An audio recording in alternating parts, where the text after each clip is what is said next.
bascule bistable, bascule à transistor, bascule RSC, bascule de type D. 3. Les bascules bistables. 3.1. Différents types de bascules bistables.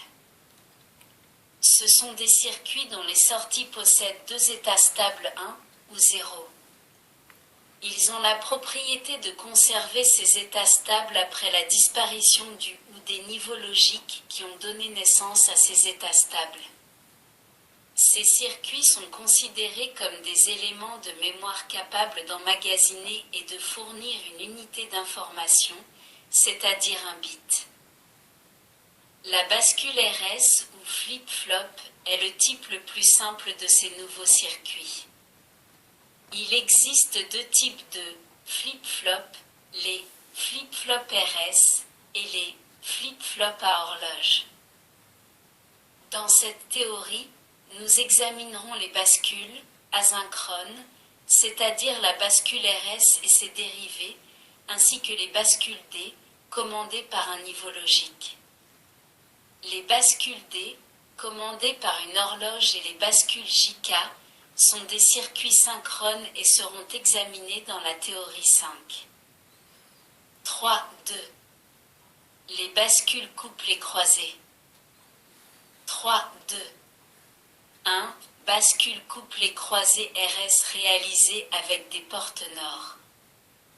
A. Fonctionnement.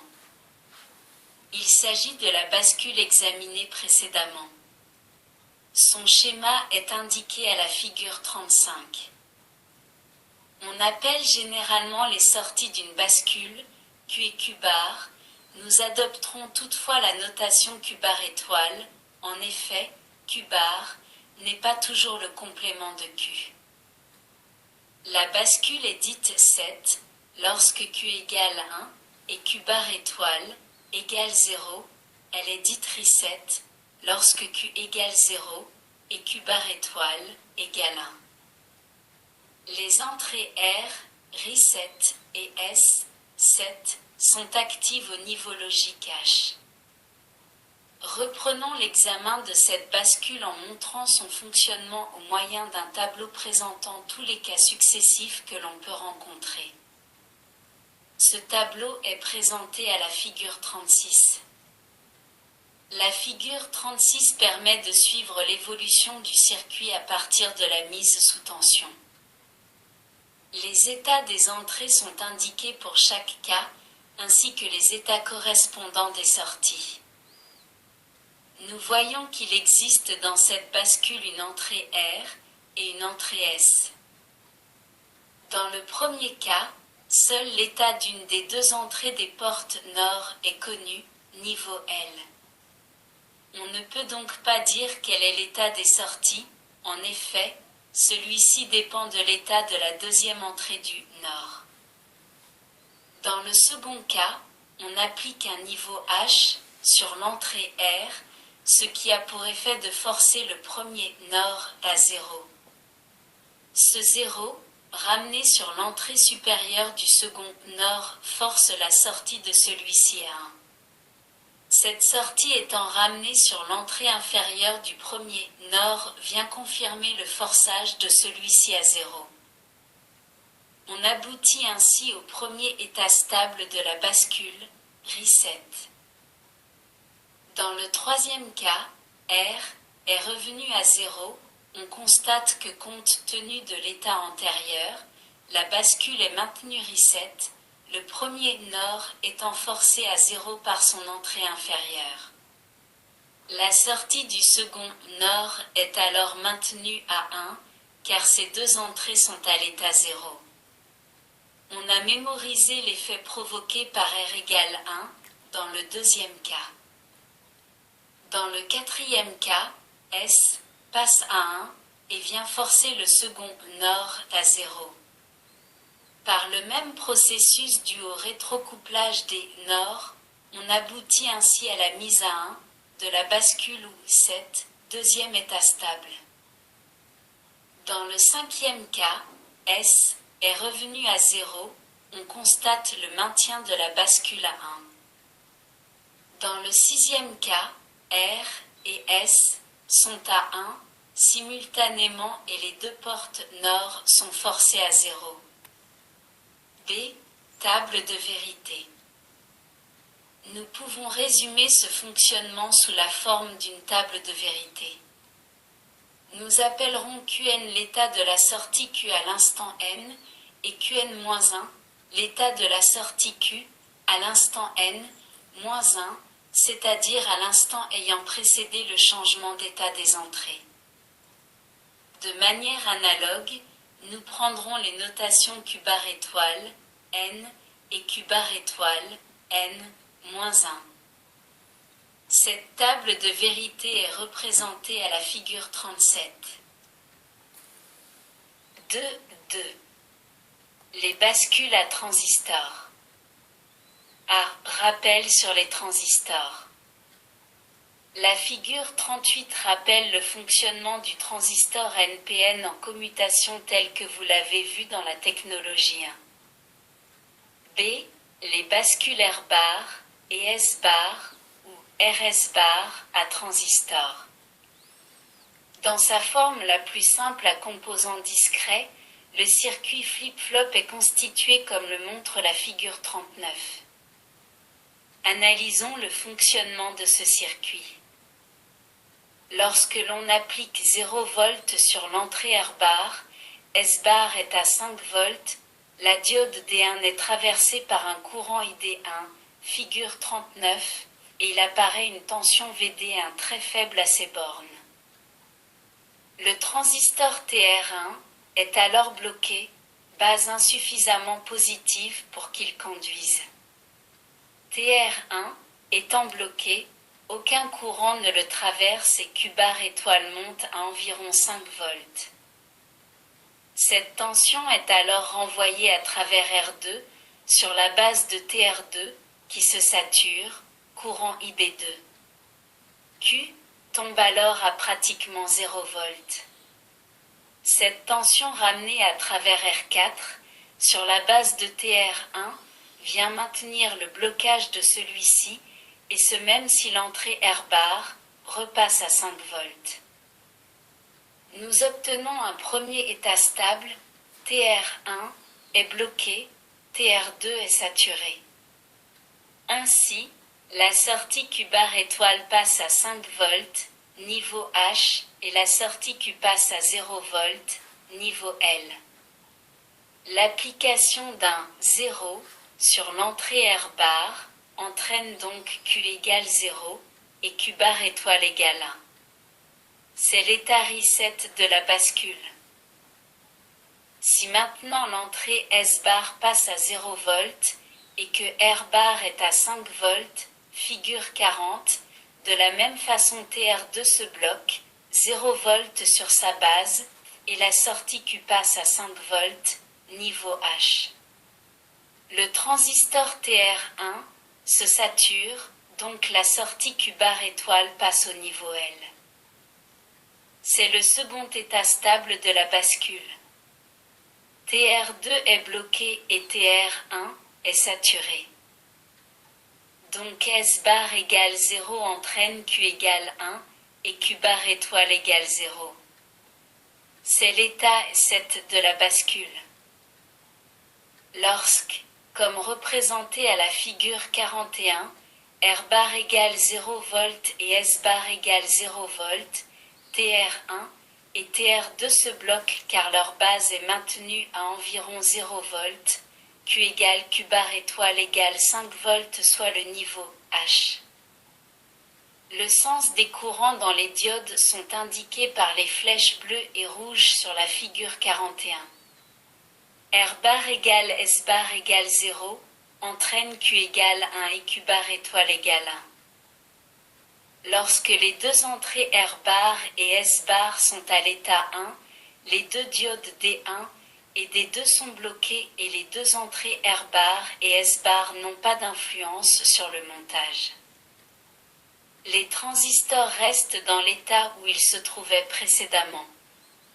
Ce sont donc les états antérieurs Qn-1 et Q bar étoile N-1 qui sont observés sur Q et Q bar étoile. On peut dire que la position R bar égale S bar égale 1 est la position mémoire du montage.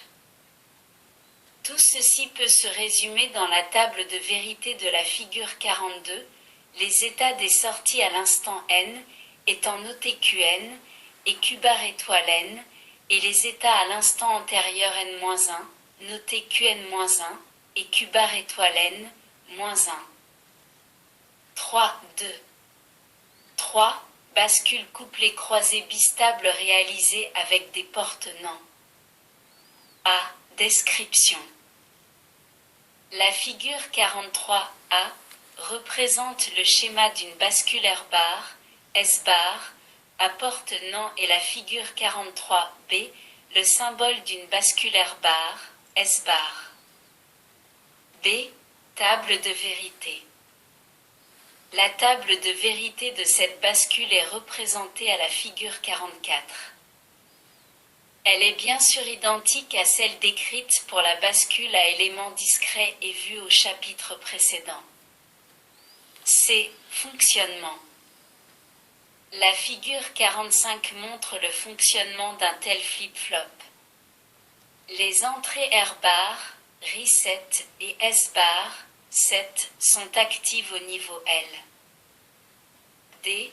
Chronogramme d'une bascule R bar, S bar à porte NAND, figure 46. On suppose au départ que la bascule est reset, R bar et S bar sont à 1. Ce chronogramme peut être analysé ainsi. À l'instant T1, S bar passe à 0, ce qui a pour effet de rendre la bascule 7, Q passe à 1. À l'instant T2, S bar repasse à 1, ce qui n'a pas d'influence. La bascule reste 7, ce qui veut dire qu'elle mémorise l'action antérieure de S bar.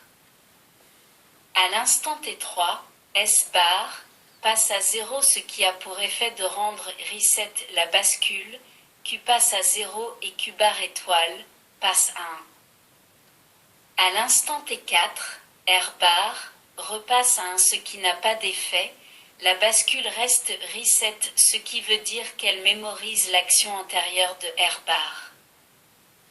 À l'instant T5, S bar passe à 0, la bascule devient 7, Q passe à 1, et Q bar étoile passe à 0. À l'instant T6, S bar passe à 1, la bascule reste 7. À l'instant T7, S bar passe à 0, la bascule étant déjà 7, elle reste 7. À l'instant T8, R bar passe à 0, Q bar étoile passe à 1 mais Q reste à 1 quart, S bar est toujours à 0. À l'instant T9, S bar passe à 1, Q passe à 0, la bascule est de nouveau reset car R bar est resté à 0. À l'instant T10, R bar passe à 1, la bascule reste 7, ce qui veut dire que l'action antérieure de R bar est mémorisée. 3. Bascule dérivée des bascules couplées croisées. 3. 1. Bascule RSC. A. Description. Il s'agit d'une bascule à porte N-end dont les entrées sont commandées par deux autres portes N-end, comme le montre la figure 47. L'entrée de commande C, commune aux deux nouvelles portes N-end, permet de valider les deux entrées R et S. Celles-ci sont appelées R et S car ces entrées sont actives à l'état 1. Lorsque C est à l'état 1, les entrées S et R sont validées et la bascule RSC devient une bascule RS classique. Lorsque C passe à l'état 0, les entrées S bar 1 et R bar 1 passent à l'état 1, quel que soit l'état des entrées S et R. Ainsi, la bascule R bar, S bar passe à l'état repos. C'est la position mémoire, c'est-à-dire que les sorties Q et Q bar étoile restent dans l'état où elles se trouvaient avant le passage de l'entrée C à l'état 0. Si les sorties Q et Q bar étoile étaient toutes les deux à l'état 1, S bar 1 égale R bar 1 égale 0, la bascule RSC se porte à l'état 1, Q égale 1 et Q bar étoile égale 0, ou à l'état 0, Q égale 0 et Q bar étoile égale 1, selon l'entrée S bar 1 ou R bar 1 qui est restée la dernière à l'état 0. B. Chronogramme d'une bascule RSC. Figure 48. À l'instant T0, la bascule est reset, Q égale 0, Q bar étoile, égale 1. À l'instant T1, l'entrée 7 passe à 1, mais comme l'entrée de commande C n'est pas à 1, la bascule RSC est en position mémoire, c'est-à-dire qu'aucun changement d'état des sorties ne se produit. À l'instant T2, S passe à 0, il n'y a pas de changement des états de Q et de Q bar étoile. À l'instant T3, R passe à 1, mais C n'est pas à 1, donc aucun changement d'état des sorties n'a lieu. À l'instant T4, R passe à 0, il n'y a pas de changement des états de Q et de Q bar étoile. À l'instant T5, S passe à 1, alors que C est à 1, la bascule devient donc 7, Q passe à 1, Q bar étoile passe à 0. À l'instant T6, S passe à 0, l'état antérieur de la bascule est mémorisé, c'est-à-dire qu'elle reste 7, Q égale 1, Q bar étoile égale 0. À l'instant T7, R passe à 1, alors que C est de nouveau à 1, la bascule devient reset, Q passe à 0, et Q bar étoile passe à 1. À l'instant T8, R passe à 0, l'état antérieur de la bascule est mémorisé, c'est-à-dire qu'elle reste reset, Q passe à 0, Q bar étoile passe à 1.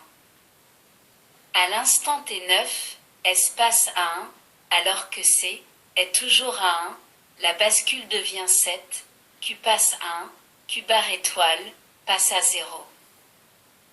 À l'instant T10, S passe à 0, il n'y a pas de changement des états de Q et de Q bar étoile. C. Table de vérité. La table de vérité de la figure 49 résume le fonctionnement d'une bascule RSC. On constate qu'à chaque fois que C égale 0, la bascule est en position mémoire, alors que pour C égale 1, la bascule RSC se comporte exactement comme une bascule RS classique. 3, 4. Bascule de type D ou latch, verrou en anglais. A. Description. Les bascules RS, R bar, S bar et RSC, examinées précédemment, possédaient deux entrées pour positionner la bascule à un état déterminé.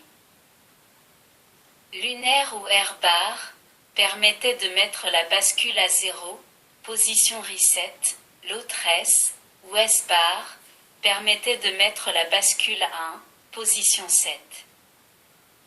La bascule de type D ou latch est dérivée de la bascule RSC. Elle possède, quant à elle, une seule entrée, D, pour positionner les sorties. En effet, on place un inverseur entre l'entrée S et l'entrée R de la bascule RSC. L'entrée S devient l'entrée D de la bascule de type D, dont le schéma est représenté figure 50. La sortie Q bar étoile devient Q bar. En effet, dans cette bascule, les sorties Q et Q bar sont toujours complémentaires. Lorsque C égale 1 et D égale 1, alors S bar 1 égale 0 et R bar 1 égale 1. La bascule D se trouve donc à l'état 1, Q égale 1 et Q bar égale 0. Lorsque C égale 1 et D égale 0, alors S bar 1 égale 1 et R bar égale 0. La bascule D se trouve donc à l'état 0, Q égale 0 et Q bar égale 1. Lorsque C passe à l'état 0, la bascule reste dans l'état où elle se trouvait avant que l'entrée C ne passe à 0, c'est-à-dire qu'elle est set ou reset. C'est la position mémoire, l'entrée D n'a désormais plus d'action sur les sorties Q et Q bar. En résumé, lorsque C égale 1, la sortie Q se trouve au même état logique que l'entrée D. On dit que la sortie Q recopie, reproduit ou suit l'entrée D, Q égale D. Lorsque C passe à l'état 0, il y a mémorisation en sortie Q du dernier état logique présent à la sortie Q donc présent à l'entrée D. B. Chronogramme d'une bascule D, figure 51. À l'instant T1, l'entrée de données dépasse A1, mais cette entrée n'est pas prise en compte, en effet, elle n'est pas validée par C, les sorties Q et Q bar ne changent pas d'état. À l'instant T2, l'entrée de données D revient à 0, mais il n'y a toujours pas d'effet sur les sorties car C égale 0. À l'instant T3, l'entrée C passe à 1, mais comme D est à 0, la bascule demeure en position reset, Q égale 0 et Q bar égale 1. À l'instant T4, D passe à 1, ce changement d'état se produisant lorsque C égale 1 est recopie sur les sorties de la bascule de telle sorte que celle-ci devient 7, Q égale 1, Q bar égale 0, pendant le temps où D est maintenu à 1. À l'instant T5, D revient à 0, ce changement de niveau, intervenant lorsque C égale 1, est recopie sur les sorties de la bascule de telle sorte qu'elle redevient reset, Q égale 0 et Q bar égale 1. À l'instant T6, D passe à 1, la bascule redevient 7, Q égale 1 et Q bar égale 0, car C égale 1. À l'instant T7, C passe à 0, la bascule passe en position mémoire. À l'instant T8, D passe à 0, mais ce changement d'état de l'entrée D n'est pas pris en compte par la bascule car C égale 0.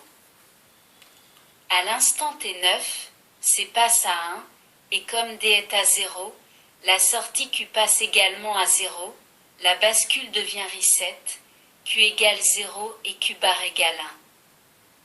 C. Table de vérité. La table de vérité résumant le fonctionnement tel qu'il apparaît à l'examen du chronogramme est représentée figure 52. Nous pouvons déduire de cette table de vérité qu'à chaque fois que C égale 0, la bascule mémorise l'état antérieur des sorties. Dans le cas où C égale 1, la sortie Q recopie l'entrée D, la bascule est set pour D égale 1 et reset pour D égale 0. Avec la bascule de type D ou latch, s'achève l'examen des circuits asynchrones. Dans la théorie 5, vous verrez les circuits synchrones et comprendrez mieux la différence entre ces deux familles de circuits séquentiels.